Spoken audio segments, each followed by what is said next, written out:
তোমাদের জন্য নিয়ে চলে এসেছি আজকের এগ চিজ বাটার স্যান্ডউইচ। দেখতেই পাচ্ছ পুরো গরমা গরম রেডি করলাম। আর এই রেসিপিটা পুরো ভিডিওটা দেখলেই তবেই বুঝতে পারবে, আর আমার এক্সপ্রেশন দেখে বুঝতেই পারছো কতটা সুন্দর আর কতটা খেতে ভালো হয়েছে। তো চলো ভিডিওটা একদম স্কিপ করো না, ভিডিওটা দেখতে থাকো। Hello everyone, good morning. কেমন আছো সবাই? আশা করি তোমরা সবাই ভালো আছো। পুজোতে কে কেমন ঘুরছো অবশ্যই কমেন্ট করে জানিও। আজকের শুভ সপ্তমী, আমি এখনও ঠাকুর দেখতে বেরোইনি। আজকে তোমাদের সাথে একটা মজাদার ব্রেকফাস্ট বা টিফিন বলতে পারো শেয়ার করব। তো প্রথমে আমি একটা ডিম ক্রাশ করে নিয়েছি, তোমরা দুটো তিনটে নিতেই পারো। আর এদিকে নিয়েছি মেয়োনিজ, এদিকে অল্প একটুখানি পেঁয়াজ চপ করে নিয়েছি, লঙ্কা দিইনি।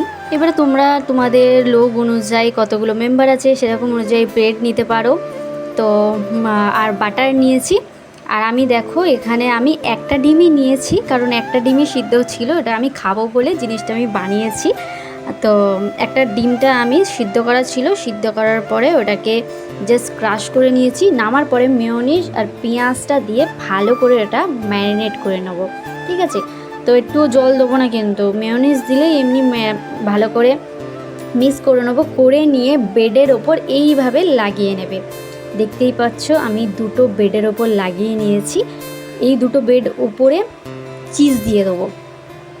তো আমি যেভাবে করছি ওইভাবে করো, খুব ইজি আর খুব একদম মজাদার একটা স্ন্যাক্স বলতে পারো, টিফিন বলতে পারো।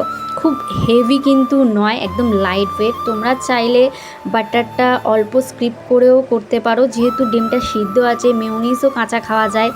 শুধু এই যে তোমরা চিজ দিচ্ছ, তোমরা যদি চিজটা নাও খাও কোনো অসুবিধা নেই, অ্যাভয়েড করতে পারো। আমার চিজটা পার্সোনালি আমি দিলাম, বেশি ভালো লাগবে, চিজটা একটু বেশি দিলে ভালো হতো। আমি আরও দুটো ডিমে করা যেত। একটা ডিমে তুমি মিনিমাম 4টে রুটি দিতে পারবে, মানে 4টে রুটিতে লাগাতে পারবে। আমি একদম ঠেসে ঠেসে দুটো রুটিতেই লাগিয়েছি। আর তার উপর থেকে দেখো দুটো রুটি কিন্তু আমি কভার করে দিলাম। আর আমি ব্রাউন ব্রেড খাই, তোমরা জানো অনেক দিন ধরেই আমি ব্রাউন ব্রেড খাই, কারণ ওই যে ময়দার যে ব্রেডটা ওটা একটু গ্যাস হয়। তো এই আটার ব্রেডটা খাবে, খুবই ভালো আর খুবই হেলদি। দেন আমি একটা ফ্রাই প্যানে নিয়ে নিয়েছি একটু বাটার। তো বাটারটার ওপরে আমি কিন্তু একটা ওই যে মিশ্রণটা দিয়েছি, মিশ্রণটা দিয়া মানে ব্রেডের ওপরে মিশ্রণটা দিয়ে দিয়েছি। দেন ওইটার ওপরে কিন্তু আমি আরেকটা ব্রেড চাপা দিয়ে দিলাম। দেন ওটা আস্তে আস্তে হবে, আমি কিন্তু ঢাকা দেবো না, ঢাকা দিলে ওই জিনিসটা আর হবে না। দেখতেই পেলে আমার এক পিঠ হয়ে গেছে, আর এক পিঠ কিন্তু আমি ভালো করে কড়কড়া করে নেবো। ওখানেও কিন্তু আমি বাটার দেবো, দিয়ে ভালো করে একদম কড়কড়া করে ভেজে নেবো।